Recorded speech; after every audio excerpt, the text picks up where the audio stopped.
But the most confusing part about this is as you start, it says to make 2 sections for your garden. These are just outlines on the ground. So this is just going to be a 2-dimensional flat figure. The first one has to be a square. The second one has to be a rectangle. And that's where a lot of kids are getting mixed up. So on the square, it has to have an area of between 26 and 50. So there's really only 2 choices for that, right? Because 5 times 5, that square, the length and width of 5 and 5, would be 25. That'd be too small. And 8 times 8 would be 64. So that would be too big.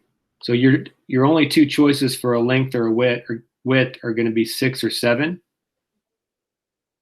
So that's where you need to start. So when you come down to the bottom portion, can you guys see that grid? Nod your heads. Okay. This is where you're going to put in the area formula, which is pretty basic. But then obviously that's not going to give you the same perimeter. So for the square, you're going to have 6 times 4. And then for the rectangle, it's going to be different. Now, I wrote in here, which you might write yourself a note if you have a piece of paper. This one has to be a square that's 26 square feet to 50 square feet. This one has to be a rectangle that's double the area of the first square. So it's a rectangle, but you're going to double it. So if you chose, let's just say you chose 6 times 6, it's 36. The area for this one would be 72 because you have to double it. But then to make 72, you have lots of different choices, like 8 times 9. So that could be the length and width of your rectangle, or like 3 times 24. So you're going to have all of those choices. But that's just a flat, like, figure on the ground. All right?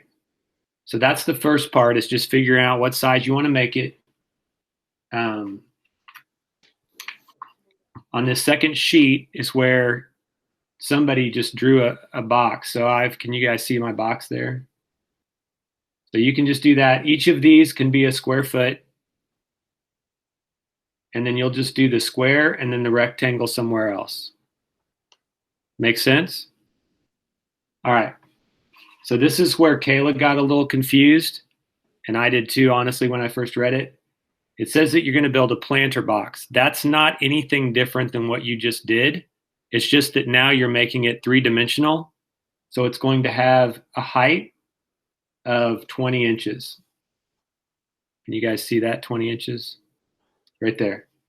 So it's the same figure you just made for the square and the rectangle. It's just now that it's a box instead of a flat figure. So you're not making another figure. You're still using your same figure. You're just now making it 3-dimensional.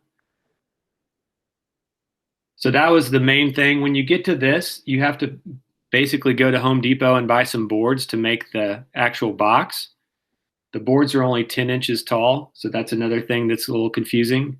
So you'd have to have 2 stacked on top of each other to make the 20-inch depth. And then you would just do the rest of the problem. So that's just the first step, the part A and the part B, but it seems like that's where a lot of kids are getting confused because they didn't understand the word section compared to the word planter box. So I was just going to go through that with whoever needed help today. So as you get into this, email me if you choose to do it. Once again, this is totally optional. You guys are done with all the graded work. So this is just stuff to keep you sharp and help you to grow.